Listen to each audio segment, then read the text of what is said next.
বৃষ্টি থেমে গেলে ছাতাটাকে খুব বোঝা মনে হয়, শীত চলে গেলে কম্বলটাকে খুব বিরক্তিকর মনে হয়। তেমনি মানুষের যখন প্রয়োজন শেষ হয়ে যায় না, মানুষটাও তখন বোঝা হয়ে যায়।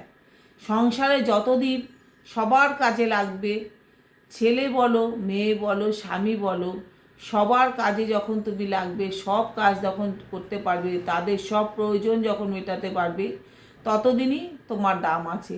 যখন তুমি কিছুই আর করতে পারবে না, তখন কিন্তু সংসারে তোমাকে বোঝার মতো মনে হবে।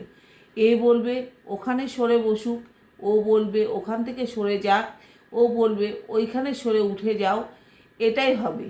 কিন্তু আমার মনে হয় এটা করা কখনোই উচিত না।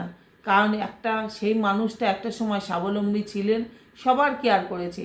তার যখন ক্ষমতা নেই, সবাই মিলে তার কেয়ার করা উচিত।